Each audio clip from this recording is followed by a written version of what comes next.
This guy gave me $1 million and I almost threw it away until I realized I had something that was even more valuable than that. My name's Kevin Weiss. I am the Contrarian coach. I coach high ticket business owners on how to grow their business. I've been in the coaching industry for a little bit over a decade. And in the last 3 years, I've been able to help coaches in 23 different niches generate over $24 million in revenue. And even better than that, I've been able to help them have a massive impact in the world. Now, if you're a high ticket coach, I'm sure that you set goals, right? Or you've thought about it at least. But one of the problems about goal setting is most of the advice that you hear is that when you set a goal, you should, pick some amount or pick something to work towards. And what most people default to is what everybody else is doing, or they pick some great ideal, right? Like it would be great to make six figures. So I'm going to set my goal at 100,000, or I would love to be a millionaire. So I'm just going to set my goal at making $1 million. And although those goals sound really nice, there's a big problem with them. And that's why so many high ticket coaches actually fail to meet those goals. And it's because of this.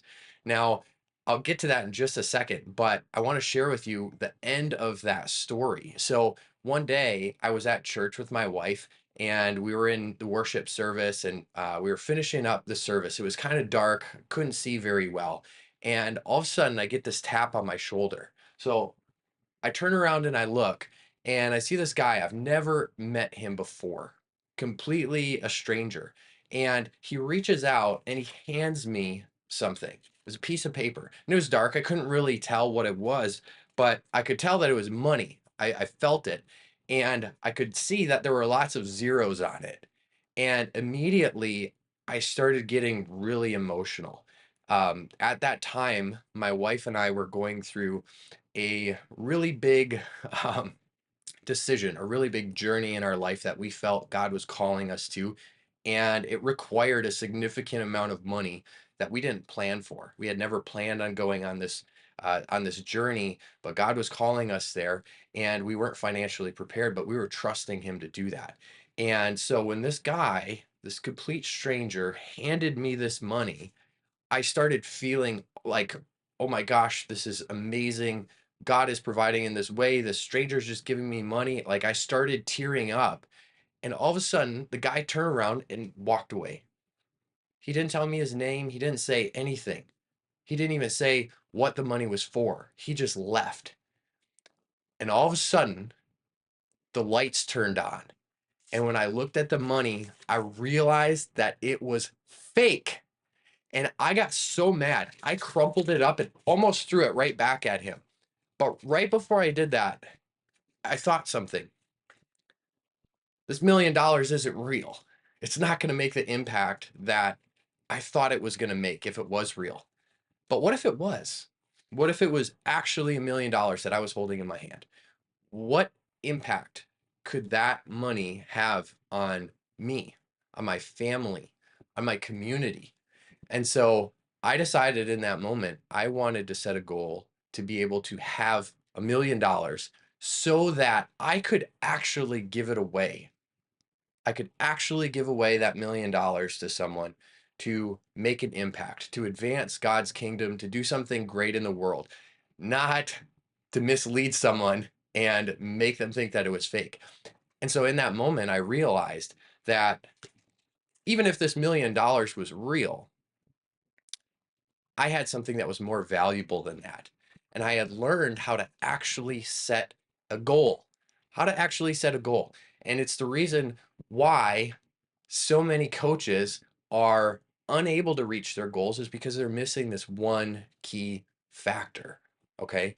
And it involves tying your emotions or tying your goal to emotion, right? Making them something that's real to you, not a $10,000 amount or $100,000 amount or $1 million amount, some arbitrary number that you pull out of thin air or someone else tells you to set, right? So think about it this way. If you look at your life right now and you think about the different areas that you want to make some changes in, maybe you want to pay down some debt, maybe you want to build a dream home, or even just move to a nicer house, something that's more fitting for your family and where you're at. Maybe you want to hit a certain income level, or you want to be able to have enough money in savings for something specific, or you're thinking about retirement, or you really want to take your family on a dream vacation, or you want to be able to gift money to someone or something, some cause that you really care about, or maybe it's something for your kids, right? So you think about all these different things, and if you break those down and you figure out how much each one of those things cost, those things are important to you, right? The sense of freedom that you get if you get rid of the debt, right? The sense of accomplishment and feeling of hominess if you're able to build your dream home. The sense of um, inspiration and motivation and just like generosity that you get when you gift someone something that's valuable that you know is going to make a huge impact, right? Each one of those things has emotion that's tied to it. And so when you look at how much do I need to pay down all my debt, or how much income do I need a month to hit that goal that I'm reaching towards, that's going to make me feel like I'm safe and secure, and that I could do more giving or do more of the things that I want to do. Um, how much does that vacation cost? How much do I need for retirement? How much do I want to have specifically for my kids' savings, or whatever it is? If you look at all those different goals that you have and you add up all those amounts, it's going to give you a really weird number, right? It's probably going to give you like, I don't know, something random, say 432,000. I don't know what the number is, right? But it's going to be something specific. It's not going to be 10,000 a month, right? It's not going to be $1 million. Chances are it's not going to be very specific. Now, in some cases it might be, but there's emotion tied to that number. It's not just something random that you set. So once you've got that number, what you need to do if you really want to have a goal and you really want to be able to hit it, like so many coaches don't, if you want to be able to be the one who hits it, you break down that goal into smaller goals, right? So let me give you a quick example. A lot of people have this goal of $1 million a year, right? It sounds cool. It'd be awesome to be a millionaire, if that's what you're thinking. Um, what does it take to actually reach $1 million in your coaching business? Well, if you look at how much you need to make per day, if you make $3,000 per day at the end of a year, 365 days, you're going to end up having made $1 million, $1,095,000, right? Even there, it's not a round number. And so when you look at that, okay, I could take $1 million and divide it by 365 and get some random number. But what does that number mean, right? Instead, let's look at something round. So we're looking at $3,000 per day over the course of a year makes you $1,095,000. Well, what if you break down that goal? Maybe you're at zero. You're at ground zero right now. You have made no progress towards your goal. Well, where can you start, right? Let's say that you're selling an offer for $3,000 and your goal is to be able to make that first sale, right? That's a great first goal. It's something that's simple, it's attainable, right? After you make that first sale, then the question is, well, what if I could sell one of those every week and make $3,000 per week, right? Once you're able to hit that a little bit more consistently, then you might ask the question, what if I could make $3,000 a day? Now that's the thing that you're working towards. And once you're able to accomplish that, $3,000 a day over the course of a year is $1,095,000 in a year, and you've hit your goal. So the difference between that and what most coaches do in just setting this number and just going to work and hoping they hit it is that you take a goal and you tie emotion to it. And from there, once you've got the emotion tied to it, you break that goal down into bite-sized chunks, but you don't stop there. That's where most people stop and they say, okay, I'm going to try and make $3,000 a day. That's not where you got to leave it. If you really want to hit that goal, you take that broken down goal and you turn it into action. Now, the reason that you do that is because you can't control the result, right? You cannot control what happens, whether or not someone says yes when you make your offer or whether they say no. What you can control, though, is yourself, and you can control the actions that you take. So when you think about it, the actions that you take will lead to the goal that you have if you do them long enough. So maybe in that case, your goal each day is to get your offer in front of a certain amount of people, right? A certain amount of people, if you know how good your offer converts, let's say it converts at 10%, right? Well, in that case, if you get your offer in front of 10 people every day, on average, one of them will buy your $3,000 product. You're well on your way to your goal. But you tie it to a specific action, because the actions you can control, the result that you can't. And if you do the action long enough, the result will come. Now, I want to give you an example of this. There was a coaching company that I was supporting for quite some time, and one of their big goals was to have their process that they did is they did a challenge, right? They did an event, a 3-day challenge or 5-day challenge or 1-day challenge, whatever. And their goal was to have one of these challenges break $1 million, right? So that's kind of the arbitrary goal, right? We set something that sounds cool. But this company, they had tied emotion to their goal. Their overarching goal as a company is they want to impact 1 billion lives. And these challenges were one of the ways that they were able to do that. And this was the one strategy, the one funnel that we were looking at to help them do that. Now, in the past, that the best that they had ever actually performed was about half that. They had broken a little bit over 500,000 in one event. So what we decided to do is take that $1 million goal and we broke it down into steps. Now, for this specific goal, it's $1 million in an event. So how do you break something that happens like that one time down into something that's bite-sized chunks? Well, instead of the example that I gave where you're trying to make $1 million a year, so you make a $3,000 sale every day and tie that into action, this company was trying to make $1 million in one event. So what we did is we broke that down into steps.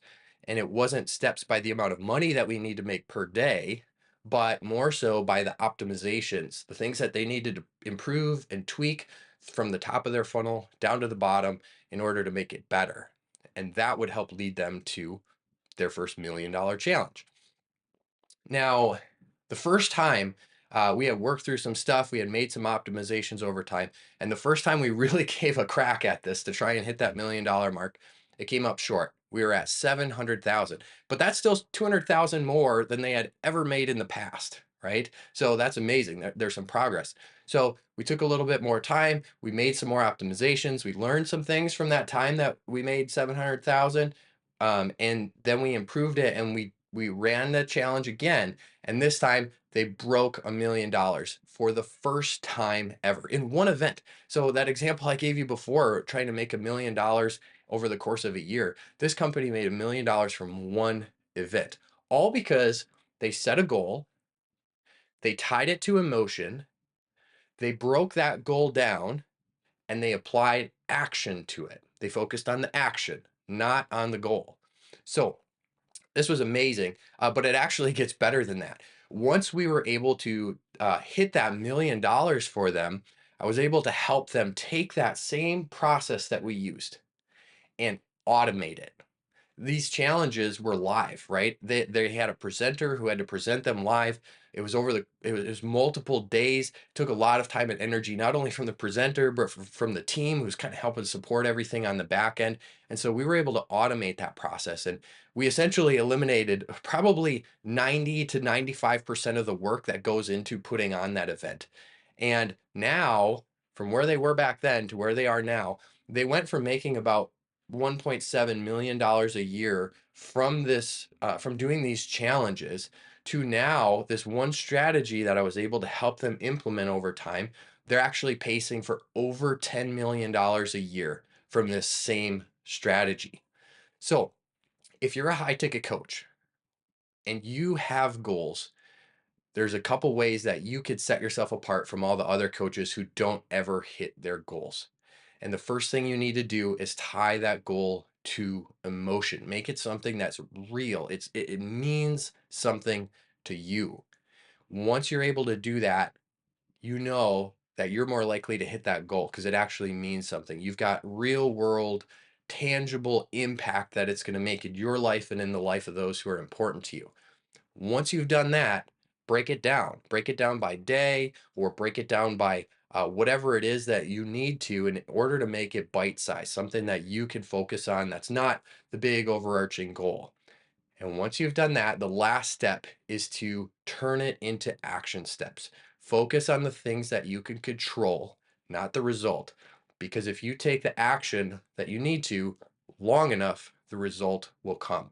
So that's your job. Go ahead, set your goal, tie emotion to it, break it down by day, and turn it into action steps. And if this has been helpful for you, go ahead and hit that subscribe button, and I'll send you over some more videos just like this.